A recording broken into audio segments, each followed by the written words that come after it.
Mandela nació el 18 de julio de 1918 en el pueblo de Mbezo, ubicado a 53 kilómetros al suroeste de Untata, en ese tiempo parte de la provincia del Cabo.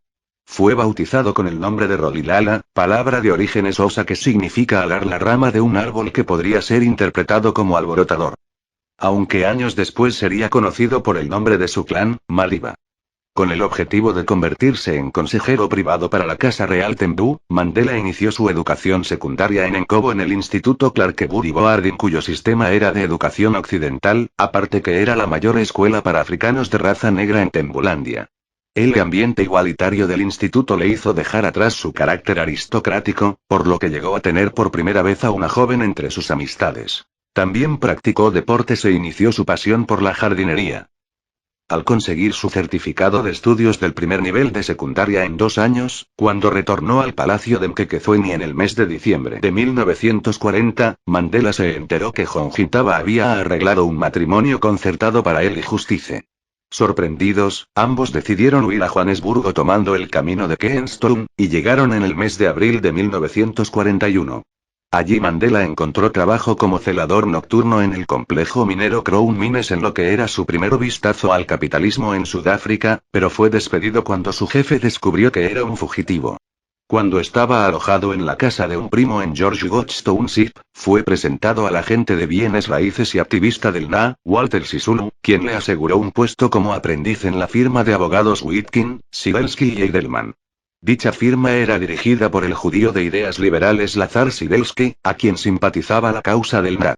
Cuando inició sus estudios de Derecho en la Universidad de Witwatersrand, Mandela era el único estudiante de raza negra y aunque sufría discriminación racial pudo hacerse de una variedad de amistades entre europeos de ideas liberales y comunistas, así como judíos e hindúes, entre los que se encontraban Joe Slovo, Harry Schwartz y Ruth First.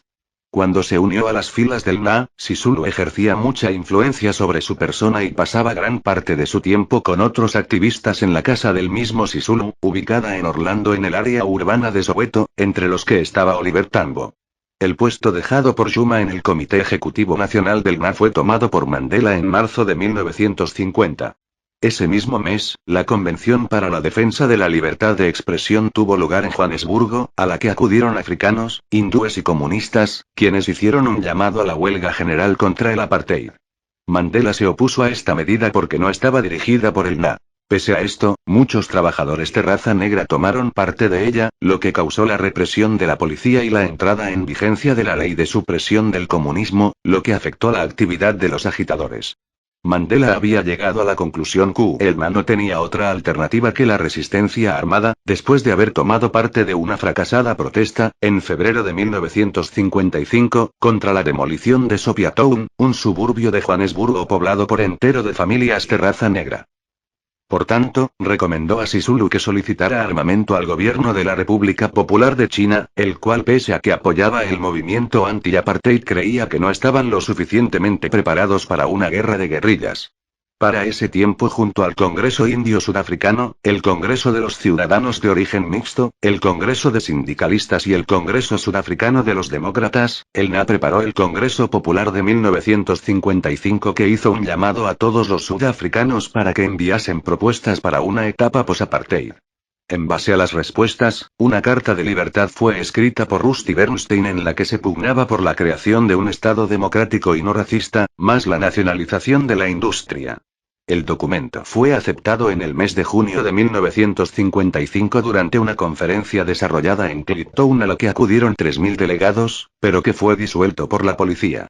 Pese a ello, la trascendencia del evento se mantuvo en la mente de Mandela. Disfrazado como chofer, Mandela viajaba a través del país organizando una nueva célula política del NA y una huelga masiva para los últimos días de mayo de 1961. En ese tiempo se le conocía como el Pimpinela Negro en la prensa del país, en alusión al personaje de la novela La Pimpinela Escarlata de Emma Orczy, escrita en 1905. Sin embargo, la policía ya había girado una orden de captura en su contra. Pese a ello mantenía reuniones secretas con los mismos reporteros, y después de que el gobierno había fracasado en desbaratar la huelga, él mismo advirtió que muchos activistas anti-apartheid recurrirían a la violencia, entre ellos la facción radical Poco, ala militar del PAC.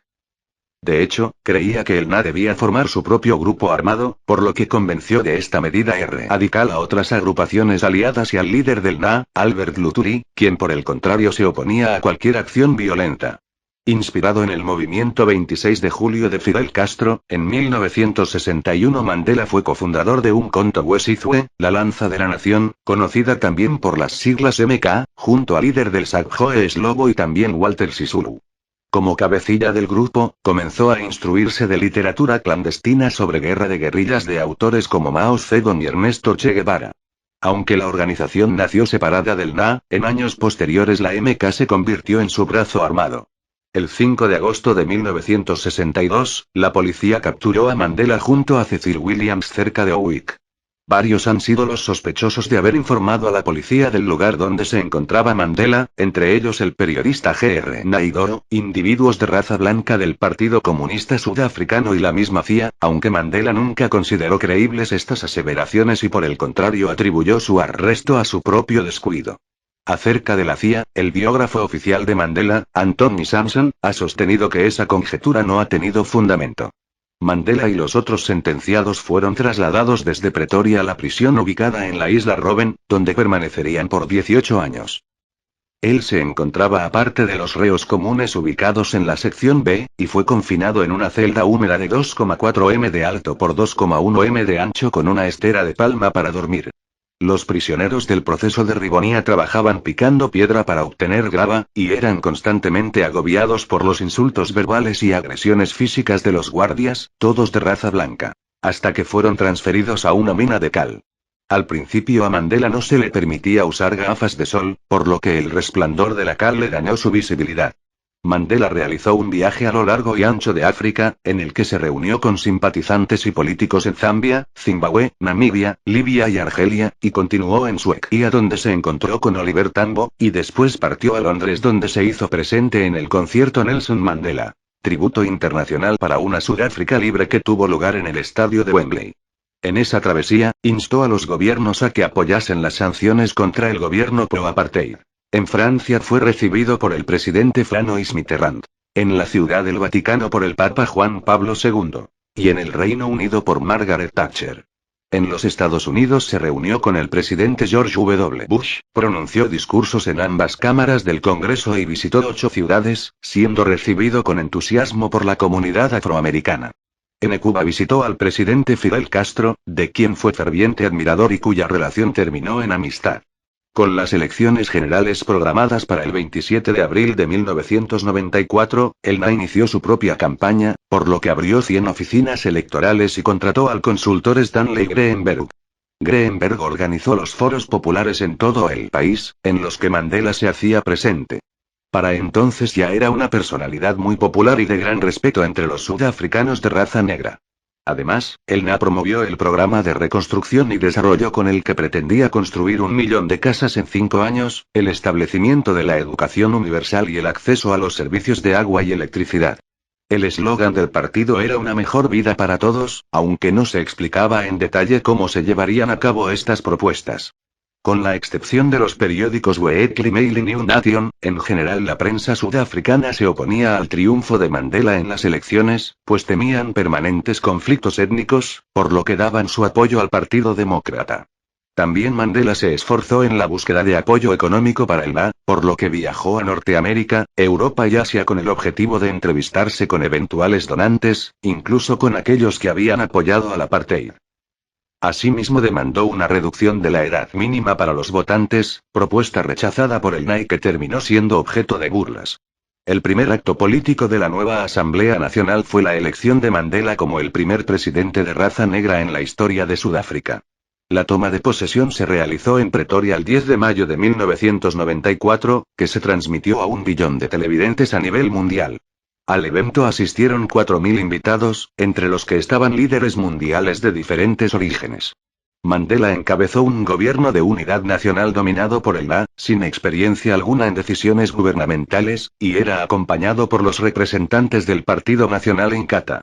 Bajo la constitución interina, estos dos partidos tomaron no menos de 20 escaños. Y de acuerdo a las anteriores negociaciones, de Klerk se convirtió en vicepresidente y Thabo Mbeki como el segundo vicepresidente.